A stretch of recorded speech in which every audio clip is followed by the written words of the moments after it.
రైతుల అరెస్టులను ఖండిస్తున్న సందర్భంలో అధికారులపై దాడి గురించి వాళ్ళ అభిప్రాయము స్పష్టంగా ఈటెల రాజేందర్ గారు కావచ్చు, బండి సంజయ్ గారు కావచ్చు, కిషన్ రెడ్డి గారు కావచ్చు, డికే అరుణ గారు కావచ్చు, అధికారులపై దాడి జరిగిన అంశం మీద కూడా వాళ్ళ స్టాండ్ ఏదో చెప్పమని కోరుతా ఉన్నాం.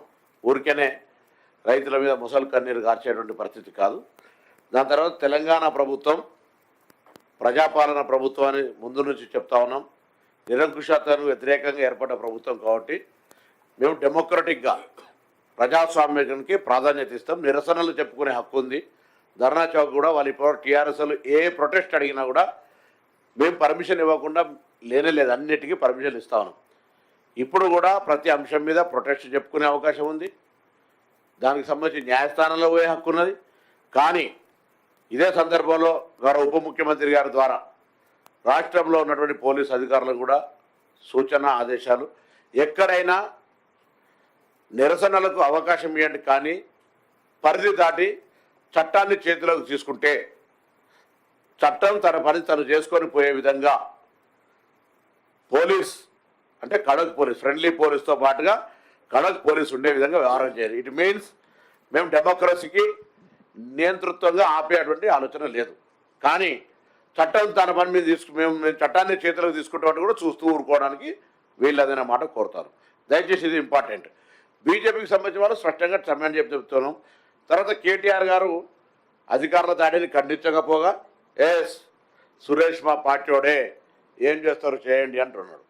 అంటే ఏం ఇండికేషన్ ఇస్తున్నారు? 10 సంవత్సరాలు పరిపాలించి మీరు 10 సంవత్సరాలు పరిపాలించిన వాళ్ళు మీ టర్ముల లాఠీల బట్టి కొట్లాడుతుంటే కూడా దెబ్బలు తిన్నాం తప్ప ఎన్నడూ మేము మళ్ళీ ఎదురు తిరిగి కట్టబట్టి ఎవరిని కొట్టింది లేదు.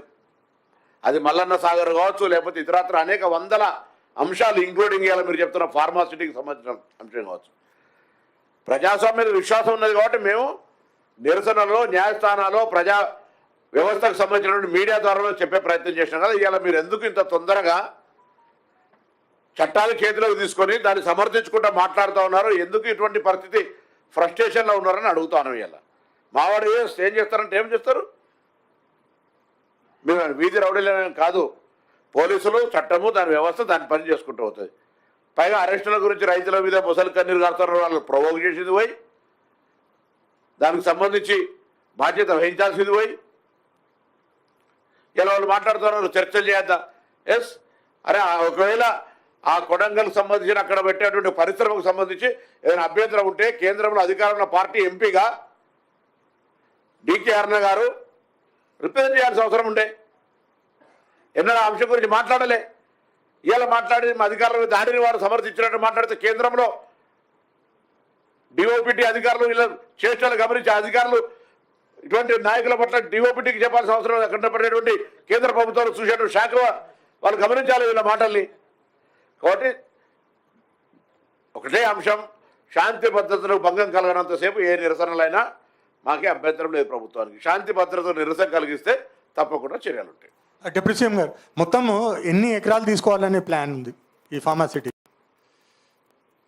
I making it once again clear Rahul గారు, ఇది not only pharma city, it is an industrial park. అక్కడ రకరకాల పరిశ్రమలు ఎవరెవరైతే ముందుకు వచ్చి రాష్ట్రంలో పెట్టడానికి